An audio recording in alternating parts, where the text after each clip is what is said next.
CustomTactiles.com. We're looking at cutter knife and tool CKT Brend folder. This one's the manual action, fully bead blasted titanium handle with the 154 cm blade. This is a big knife. I think it's about a 4-inch blade. Let me measure it. Yeah, just a hair over 4 inches here. And typical Brend style with the sort of boxy handle and the classic Brend grind, the plunge grind here, which really is like no plunge grind almost. Nice drop point blade. Brend's Confederate flag logo, 154 cm marked. Thumb studs on one side, and here's the serial number of this one, which is 53. And pocket clip is not reversible and not movable, not removable, nothing. This frame lock is really thick though. Super chunky slabs on it. Pretty decent blade. This knife has been around for quite a while, and I don't know if it's still in production, but this is my first time handling one of these, and I have to say that I'm extremely impressed. The action on this thing is phenomenal. It's almost like there's a bearing in the pivot, but there is no bearing in the pivot, and it's not because it's loose. When you look at the amount of space between the, get this to focus here, the amount of space between the slabs and the knife, you can see that it's very narrow.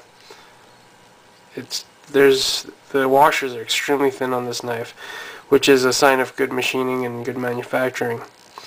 And to have that with absolutely no wiggle in the closed position, like none at all. I can't move this blade.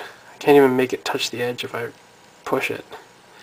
So this is a really, really well made knife. And I think the advantage of this over, say, like a Sebenza is that this one actually has an extremely smooth movement, whereas a Sebenza has sort of a buttery movement, but it still has a bit of friction on it, because that's kind of what's characteristic of the Sebenza movement. This one, on the other hand, just glides. I'm pretty floored by how well this knife is made. As far as like usability and design is concerned, it's pretty decent. It has a fairly narrow blade, pretty narrow blade profile, slight recurve on it, which is pretty nice to use, but because it's narrower, it doesn't give you quite as much of a controlled cut. And I tend to like my blades a little bit wider. Nice grip on it. It may look a little boxy, but you can hold it just about any direction you want. Reverse ice pick is comfortable. This knife is very well designed. Because it's an older design, the pocket clip isn't movable and is actually stuck there for good, unless you pull the pivot out. But then you can't have no pocket clip. It's pretty much stuck there. But it also, the pocket clip seems to double as a lock bar stopper, so it doesn't go all the way out, which is kind of useful. No need for a hinder or lock stop there. But yeah, extremely smooth action. I'm just amazed by this thing. Take a look at a CKT Brend if you ever have a chance to. They're really nice knives. I think they retailed at about $350 or something like that.